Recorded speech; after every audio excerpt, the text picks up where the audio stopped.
Actually Gangetic West বেঙ্গলের উত্তর ভাগে এবং তার পার্শ্ববর্তী এলাকাতে একটা আপনার সাইক্লোনিক সার্কুলেশন আছে, যেটা সমুদ্রপৃষ্ঠ থেকে 1.5 কিলোমিটার ওপর পর্যন্ত বিস্তৃত আছে।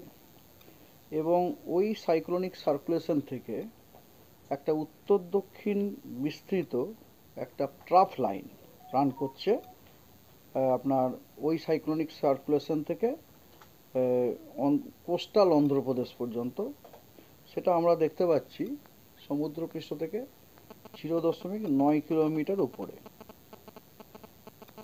এবং আর একটি আপার এয়ারে সাইক্লোনিক সার্কুলেশন আছে, যেটা দেখা যাচ্ছে আপনার নর্থ কোস্টাল উড়িষ্যাতে, আপনার সমুদ্রপৃষ্ঠ থেকে 3.1 কিলোমিটার উপরে। তো এই সমস্ত যে সিনপটিক সিচুয়েশনগুলো, এগুলো আপনার ফ্লো প্যাটার্নকে অনেক ফ্লো প্যাটার্নের ক্ষেত্রে অনেক মানে ফেভারেবল আর কি। তো এবং ময়েশ্চার ইনকারশনের জন্য এগুলো খুব ফেভারেবল। এই কারণে আমাদের আমাদের থান্ডারস্টর্ম পশ্চিমবঙ্গে বিভিন্ন জেলাতে আপনার থান্ডারস্টর্ম অ্যাক্টিভিটি হওয়ার সম্ভাবনা যথেষ্ট বেশি আছে। তো ডিটেল বুলেটিনে যাই। সেটা হচ্ছে, প্রথমে বৃষ্টিপাতটা বলছি।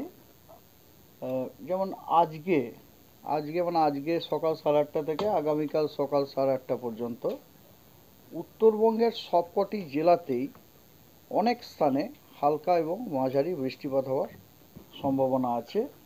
এবং দক্ষিণবঙ্গেরও বীরভূম, 2 বর্ধমান এবং মুর্শিদাবাদ, এই কয়েকটি জেলাতেও কিন্তু আপনার হালকা থেকে মাঝারি বৃষ্টিপাত অনেক জায়গাতে থাকার সম্ভাবনা আছে।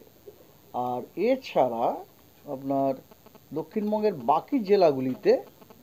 বাকি জেলাগুলিতে আপনার কিছু কিছু জায়গায় স্ক্যাটার্ড হালকা মাঝারি বৃষ্টিপাত স্ক্যাটার্ড হওয়ার সম্ভাবনা আছে।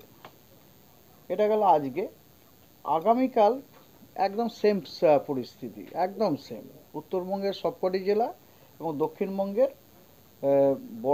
পূর্ব বর্ধমান, নদিয়া, মুর্শিদাবাদ এবং বীরভূম, এই জেলাগুলিতে আপনার ফেয়ারলি ওয়াইড স্প্রেড রেন মানে অনেক স্থানে হালকা মাঝারি বৃষ্টিপাত হওয়ার সম্ভাবনা আছে।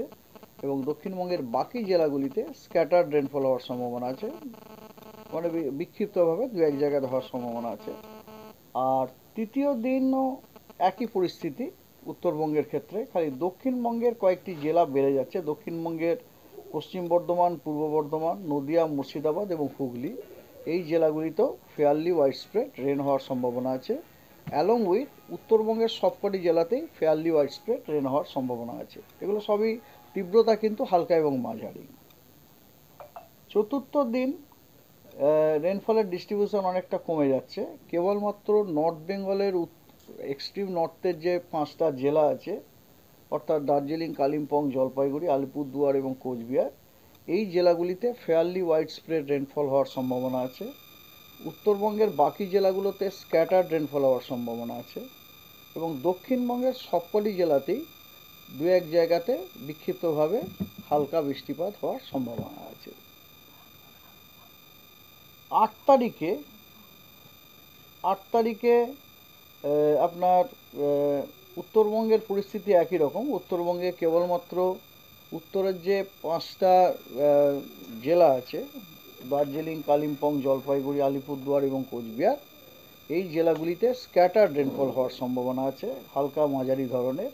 এবং উত্তরবঙ্গের বাকি জেলাগুলোতে আইসোলেটেড রেনফল হওয়ার সম্ভাবনা আছে। এবং দক্ষিণবঙ্গের সব জেলাতে বৃষ্টির সম্ভাবনা নেই। কেবলমাত্র বীরভূম, পূর্ব বর্ধমান, মুর্শিদাবাদ, উত্তর এবং দক্ষিণ 24 পরগনা এবং পূর্ব মেদিনীপুর, এই জেলাগুলিতেই আপনার 2-1 জায়গাতে বিক্ষিপ্তভাবে হালকা বৃষ্টিপাত হতে পারে। দক্ষিণবঙ্গের বাকি জেলা যেগুলি, সেগুলি প্রধানত শুষ্ক থাকার সম্ভাবনাই বেশি। এরপরে আসছে বাকি দুদিন, অর্থাৎ 9 তারিখ এবং 10 তারিখ, ডে 6 অ্যান্ড 7। ডে 6 অ্যান্ড 7 এই দুদিন দক্ষিণবঙ্গের কোথাও কোনো বৃষ্টিপাতের সম্ভাবনা নেই।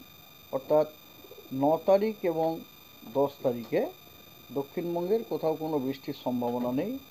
উত্তরবঙ্গে কেবলমাত্র একদম এক্সট্রিম নর্থের যে 5টা জেলা আছে ওই জেলাগুলিতে স্ক্যাটার্ড রেনফল হওয়ার সম্ভাবনা আছে, বিক্ষিপ্তভাবে দু এক জায়গায় বৃষ্টিপাতের সম্ভাবনা আছে, এবং উত্তর দিনাজপুরে আইসোলেটেড রেনফল হওয়ার সম্ভাবনা আছে। তো এই হলো আপনার ফোরকাস্ট। এরপরে আসি ওয়ার্নিং।